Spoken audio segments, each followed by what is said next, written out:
Hello दोस्तों, हिंदी कक्षा में आपका फिर से स्वागत है।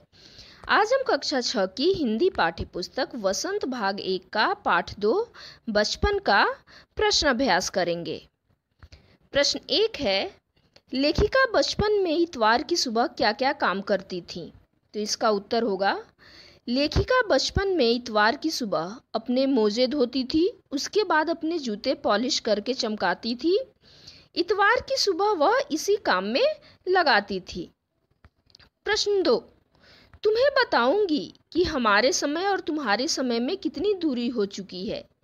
इस बात के लिए लेखिका क्या क्या उदाहरण देती है? तो इसका उत्तर है, तुम्हें बताऊंगी कि हमारे समय और तुम्हारे समय में कितनी दूरी हो चुकी है। यह कहकर लेखिका बताती है कि उन दिनों मनोरंजन के लिए कुछ घरों में ग्रामोफोन थे, परंतु उसके स्थान पर आज हर घर में रेडियो और टेलीविज़न देखने को मिलता है। कुल्फी की जगह आइसक्रीम ने ले ली है। कचौड़ी समोसा पेटीज में बदल गया है। शहतूत और फालसे और खसखस के शरबत का स्थान कोक पेप्सी ने ले लिया है। अगला प्रश्न है, पाठ से पता करके लिखो कि लेखिका को चश्मा क्यों लगाना पड़ा। चश्मा लगाने पर उनके चचेरे भाई उन्हें क्या कहकर चिढ़ाते थे? तो इसका उत्तर होगा, लेखिका को चश्मा इसलिए लगाना पड़ा क्योंकि वह दिन की रोशनी के बजाय रात में टेबल लैंप के सामने पढ़ा करती थी। लेखिका के मुताबिक उसके आँख खराब होने का कारण यही था। चश्मा लगाने पर उनके चचेरे भाई यह कहकर चिढ़ाते थे, आँख पर चश्मा लगाया ताकि सूझे दूर की, यह नहीं लड़की को मालूम सूरत बनी लंगूर की। अगला प्रश्न है, लेखिका अपने बचपन में कौन कौन सी चीज़ें मज़ा ले लेकर खाती थी? उनमें से प्रमुख फलों के नाम लिखो। तो इसका उत्तर है, लेखिका बचपन में चॉकलेट खाना बहुत पसंद करती थी। वो हमेशा रात में खाने के बाद अपने बिस्तर में आराम से लेटकर मज़े लेते हुए चॉकलेट खाती थी। इसके अलावा लेखिका को काफल, रसभरी, कसमल और चेस्टनट बहुत पसंद थे। वह चना जोर गरम भी बहुत मज़े लेकर खाती थी। अगला प्रश्न, लेखिका के बचपन में हवाई जहाज की आवाज़ें, घुड़सवारी, ग्रामोफोन और शोरूम में शिमला कालका ट्रेन का मॉडल ही आश्चर्यजनक आधुनिक चीज़ें थीं। आज क्या क्या आश्चर्यजनक आधुनिक चीज़ें तुम्हें आकर्षित करती हैं, उनके नाम लिखो। तो इसका उत्तर होगा, आज के समय में बहुत सी ऐसी चीज़ें हैं जो हमें आकर्षित करती हैं। Internet, mobile, television, robot, metro train, car, motorcycle, electric car इत्यादि। अगला प्रश्न, अपने बचपन की कोई मनमोहक घटना याद करके विस्तार से लिखो। तो इस प्रश्न का उत्तर आप स्वयं लिखेंगे। अनुमान और कल्पना पर आधारित प्रश्न। प्रश्न 1 है, सन 1935-40 के लगभग लेखिका का बचपन शिमला में अधिक दिन गुजरा।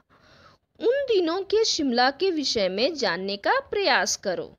तो इसका उत्तर होगा, 1935 से 40 का समय आज़ादी के पहले का समय है और संस्मरण से पता चलता है कि लेखिका का बचपन शिमला में बीता। शिमला चारों तरफ से पहाड़ों से घिरा हुआ था। शिमला का धीरे धीरे विकास भी होने लगा था। अंग्रेज वहाँ घोड़ों की सवारी करते हुए देखे जा सकते थे। आज की तरह वह तब भी प्राकृतिक सौंदर्य से भरा हुआ था। अगला प्रश्न, लेखिका ने इस संस्मरण में सर्वर के माध्यम से अपनी बात बताने की कोशिश की है, लेकिन सर्वर का कोई परिचय नहीं दिया है। अनुमान लगाओ कि सर्वर कौन हो सकता है। तो इसका उत्तर है, लेखिका ने संस्मरण में 2 बार सर्वर का नाम लिया है तथा कोई संकेत भी नहीं दिया है कि वह कौन हो सकता है। शायद वह कोई उनका मित्र हो या लेखक हो या कोई पत्रकार हो सकता है। भाषा की बात यानी व्याकरण से संबंधित प्रश्न। प्रश्न 1, क्रियाओं से भी भाववाचक संज्ञाएं बनती हैं, जैसे मारना से मार, काटना से काट, हारना से हार, सीखना से सीख, पलटना से पलट और हड़पना से हड़प आदि भाववाचक संज्ञाएं बनी हैं। तुम भी इस संस्मरण से कुछ क्रियाओं को छांटकर लिखो और उनसे भाववाचक संज्ञा बनाओ। तो इसका उत्तर है, क्रिया शब्द है चमकना, तो इससे जो भाववाचक संज्ञा बन रही है वो क्या है? चमक। गूंजना क्रिया शब्द है और इससे भाववाचक संज्ञा है गूंज। बदलना, इससे जो भाववाचक संज्ञा बन रही है वो क्या है? बदल। खरीदना से भाववाचक संज्ञा है बन रही है खरीद। ओढ़ना क्रिया से भाववाचक संज्ञा बन रहा है ओढ़। चढ़ना क्रिया शब्द है और इससे भाववाचक संज्ञा क्या है? चढ़ाई। भागना से भाववाचक संज्ञा है भाग। दौड़ना क्रिया से भाववाचक संज्ञा क्या बनेगा? दौड़। ये सारे शब्द संस्मरण में हैं। अगला प्रश्न, 4 दिन, कुछ व्यक्ति, 1 लीटर दूध आदि शब्दों के प्रयोग पर ध्यान दो तो पता चलेगा कि इसमें 4, कुछ और 1 लीटर शब्द से संख्या या परिमाण का आभास होता है, क्योंकि ये संख्यावाचक विशेषण है। इसमें भी 4 दिन से निश्चित संख्या का बोध होता है, इसलिए इसको निश्चित संख्यावाचक विशेषण कहते हैं। यानी संख्यावाचक विशेषण भी 2 प्रकार की होती है, निश्चित और अनिश्चित। और कुछ व्यक्ति से अनिश्चित संख्या का बोध होने से इसे अनिश्चित संख्यावाचक विशेषण कहते हैं। इसी प्रकार 1 लीटर दूध से परिमाण का बोध होता है, इसलिए इसे परिमाणवाचक विशेषण कहते हैं। अब तुम नीचे लिखे वाक्यों को पढ़ो और उनके सामने विशेषण के भेदों को लिखो। तो पहला वाक्य है, मुझे 2 दर्जन केले चाहिए। इस वाक्य में निश्चित संख्यावाचक विशेषण है, क्योंकि 2 दर्जन शब्द निश्चित केलों की संख्या को बता रहा है। अगला वाक्य, 2 किलो अनाज दे दो, तो इसमें निश्चित परिमाणवाचक विशेषण का प्रयोग हुआ है।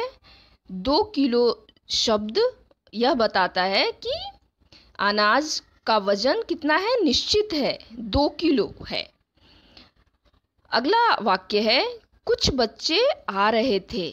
इस वाक्य में कुछ शब्द जो है वो अनिश्चित संख्या बताता है बच्चों की, इसलिए अनिश्चित संख्यावाचक विशेषण। तुम्हारा नाम बहुत सुंदर है, इसमें गुणवाचक विशेषण है। बहुत शब्द जो है वो गुणवाचक विशेषण को बताता है। सभी लोग हंस रहे थे, इसमें अनिश्चित संख्यावाचक विशेषण है। सभी शब्द जो है वो अनिश्चित संख्या बताता है लोगों की, इसलिए अनिश्चित संख्यावाचक विशेषण। अगला प्रश्न, कपड़ों में मेरी दिलचस्पियां मेरी मौसी जानती थीं। इस वाक्य में रेखांकित शब्द दिलचस्पियां और मौसी संज्ञाओं की विशेषता बता रहे हैं, इसलिए सर्वनामिक विशेषण है। यानी संज्ञा के पहले जो सर्वनाम प्रयोग हुआ है वो संज्ञा की विशेषता बता रहा है, इसलिए सर्वनामिक विशेषण है। सर्वनाम कभी कभी विशेषण का भी काम करते हैं।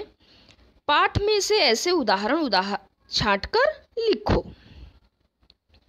तो पाठ में से ये 5 उदाहरण निम्न हैं। मैं तुम्हारी दादी भी हो सकती हूँ, तुम्हारी नानी भी। तो इसमें दादी और नानी संज्ञा शब्द है और इसके पहले सर्वनाम शब्द लगकर इसकी विशेषता बता रहा है। उसी तरह अगला वाक्य है, हमारा घर मॉल से ज़्यादा दूर नहीं था। तो इस वाक्य में भी जो संज्ञा शब्द है घर और उसके पहले सर्वनाम शब्द क्या लगा है? हमारा। अगला वाक्य है, हम बच्चे इतवार की सुबह इसी में लगाते। तो बच्चे शब्द संज्ञा है और बच्चे के पहले सर्वनाम शब्द क्या प्रयोग हुआ है? हम। अगला वाक्य, उन दिनों कुछ घरों में ग्रामोफोन थे। तो दिनों एक संज्ञा शब्द है और उसके पहले सर्वनाम शब्द का प्रयोग हुआ है। वहाँ आँखों के डॉक्टर अंग्रेज थे। तो आँखों एक संज्ञा शब्द है और वहाँ सर्वनाम शब्द है। तो इस पाठ का प्रश्न अभ्यास अभी खत्म होता है और अगले वीडियो में हम फिर मिलेंगे। धन्यवाद।